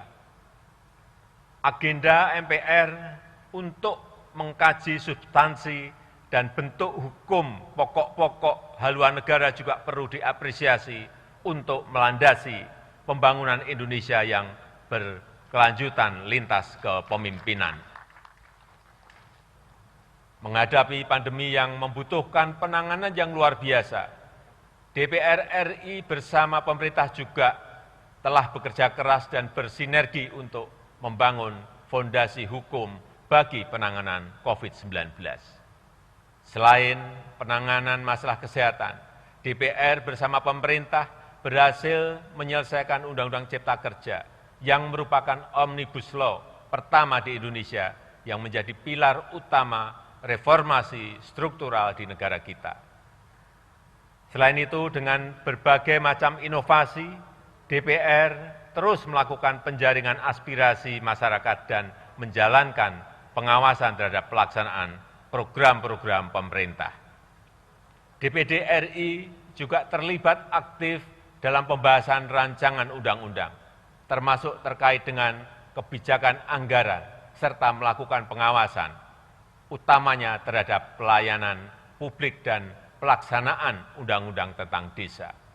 Peran ini memberikan kontribusi dalam ketepatan penanganan pandemi dan sekaligus dalam perbaikan kelembagaan pemerintah daerah ke depan. Di tengah kebutuhan pemerintah untuk bertindak cepat menyelamatkan masyarakat dari pandemi, peran pemeriksaan yang dilakukan oleh BPK RI juga telah dilakukan beberapa penyesuaian. Situasi pandemi bukan situasi normal dan tidak bisa diperiksa dengan standar situasi normal. Yang utama adalah menyelamatkan rakyat. Menyelamatkan rakyat adalah hukum tertinggi dalam bernegara. Inovasi BPK untuk mewujudkan akuntabilitas untuk semua di negara kita patut untuk dihargai. Saya mengapresiasi upaya-upaya BPK untuk memberikan informasi temuan pemeriksaan agar ditindaklanjuti oleh pemerintah, baik di pusat maupun di daerah. Walaupun di era pandemi, kecepatan kerja dalam pelayanan peradilan juga tidak bisa ditunda, bahkan harus dipercepat. Proses administrasi dan persidangan perkara di Mahkamah Agung secara elektronik telah mampu mempercepat penanganan perkara. Bahkan dengan adanya aplikasi peradilan elektronik e-court telah mempermudah dan meningkatkan jumlah perkara yang dibawa ke pengadilan. Demikian pula halnya dengan Mahkamah Konstitusi yang juga menggelar persidangan melalui daring. Munculnya banyak permohonan keadilan yang terkait dengan undang-undang dan juga perkara pilkada telah membuat MK mampu menyelesaikan perkara tepat waktu. Keberadaan sistem peradilan berbasis elektronik telah memfasilitasi terselenggaranya layanan publik secara cepat, transparan, dan akuntabel. Komisi Yudisial juga harus tetap produktif di era pandemi, baik dalam seleksi calon hakim agung, menangani laporan masyarakat, pemantauan perkara persidangan, serta pelanggaran kode etik hakim. Dengan kerja keras dan inovasi yang dilakukan, KAY telah berhasil meningkatkan kinerjanya di tengah pandemi COVID-19 ini. Bapak, Ibu, dan saudara-saudara sekalian yang saya hormati, pandemi telah mengingatkan kepada kita untuk peduli kepada sesama. Penyakit yang diderita oleh seseorang akan menjadi penyakit bagi semuanya. Penyelesaian pribadi tidak akan pernah menjadi solusi. Penyelesaian bersama menjadi satu-satunya cara. Dengan budaya yang selalu saling peduli dan saling berbagi, masalah yang berat ini bisa lebih mudah diselesaikan. Mari kita pegang teguh nilai-nilai toleransi, Bhinneka Tunggal Ika, gotong royong, dan Pancasila dalam bermasyarakat, berbangsa, dan bernegara. Kita lewati ujian pandemi dan ujian-ujian lain setelah ini dengan usaha yang teguh, disertai dengan doa pengharapan yang tulus. Kita jaga kesehatan kita, disiplin diri dalam protokol kesehatan, serta saling menjaga dan saling membantu. Tidak ada orang yang bisa aman dari ancaman COVID-19 selama masih ada yang menderitanya.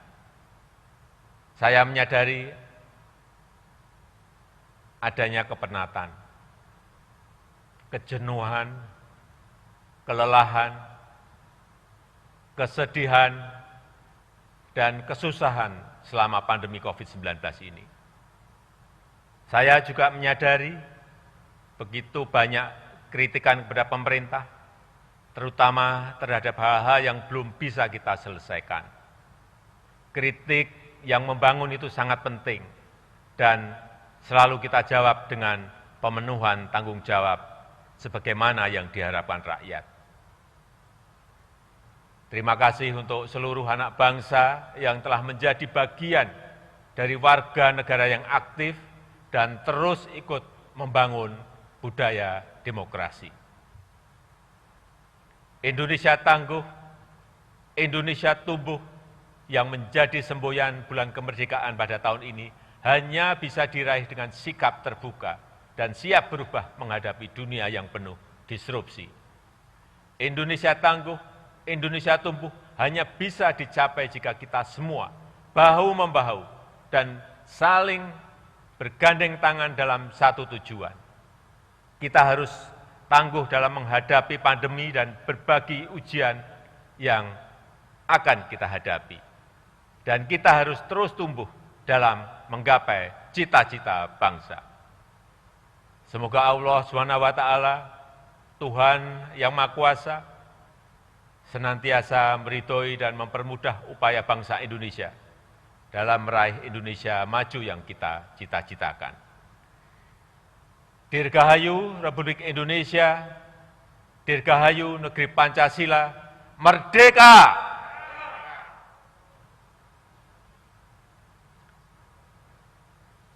Busana yang saya pakai ini adalah pakaian adat suku Baduy. Saya suka karena desainnya yang sederhana, simpel, dan nyaman dipakai. Saya juga ingin mengucapkan terima kasih kepada Pak Jaro Saija, Tetua Adat Masyarakat Baduy, yang telah menyiapkan baju adat ini. Terima kasih. Wassalamualaikum warahmatullahi wabarakatuh. Om Santi Santi Santi Om. Namo Buddhaya. Salam kebajikan. Rapat paripurna istimewa yang terhormat, hadirin yang berbahagia. Demikian kita telah mengikuti salah satu agenda nasional Republik Indonesia pada rapat paripurna hari ini.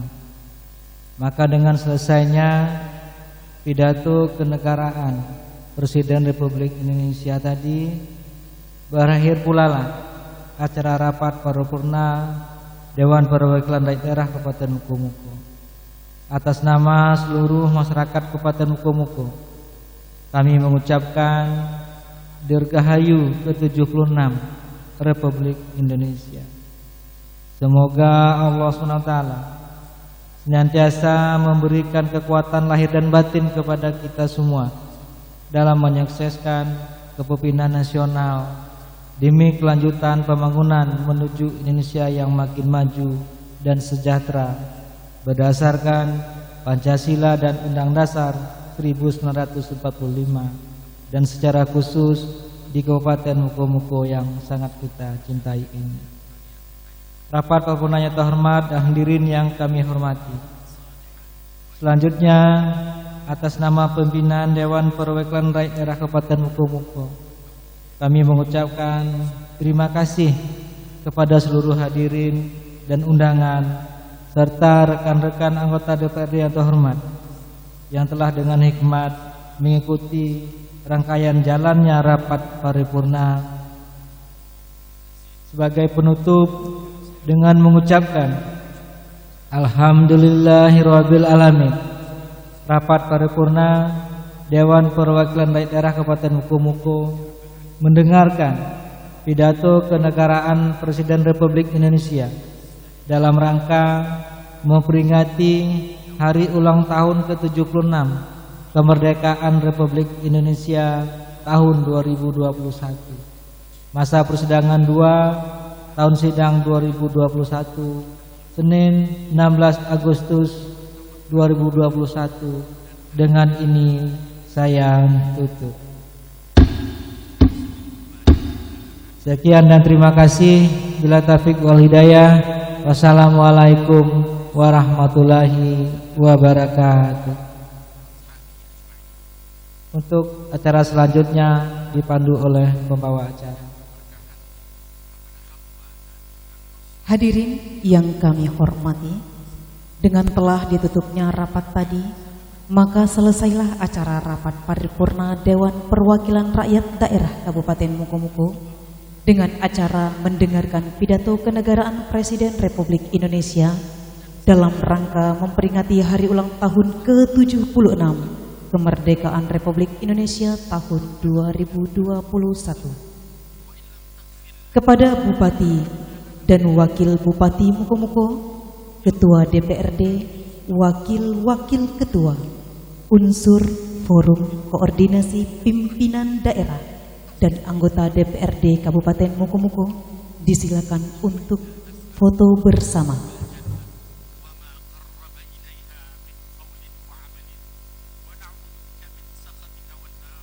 Untuk foto session pertama, kami persilahkan kepada Bupati, Wakil Bupati, Ketua DPRD, Waka 1, Waka 2, kemudian Forum Koordinasi Pimpinan Daerah Kabupaten Mukomuko untuk pengambilan foto di sesi pertama.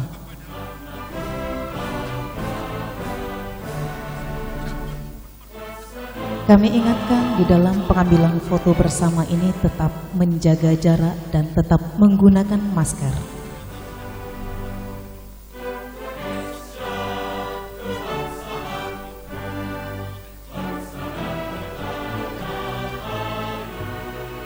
Foto di season kedua nanti kami persilahkan kepada Ketua Tim Penggerak PKK Kabupaten Mukomuko dan juga dari para istri Forum Koordinasi Pimpinan Daerah Kabupaten Mukomuko, Ketua IKBD Kabupaten Mukomuko untuk dapat pengambilan foto di season kedua beserta Ibu Sekda untuk bisa nanti mengambil foto bersama di season kedua.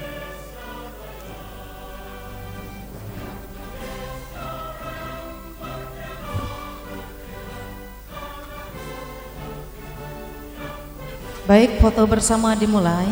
Disilakan dengan hitungan 1, 2, 3.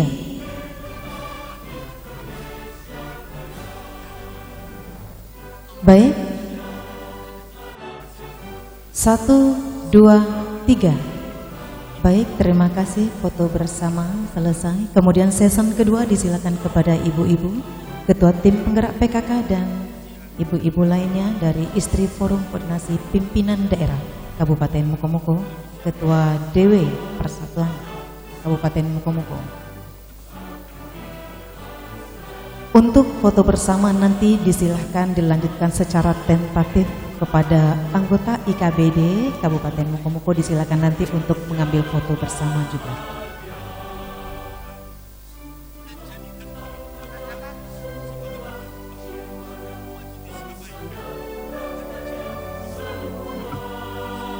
Hadirin yang kami hormati, demikianlah acara rapat paripurna Dewan Perwakilan Rakyat Daerah Kabupaten Mukomuko. Atas kehadiran bapak-bapak, ibu-ibu dan hadirin sekalian, kami ucapkan terima kasih dan selamat siang. Assalamualaikum warahmatullahi wabarakatuh.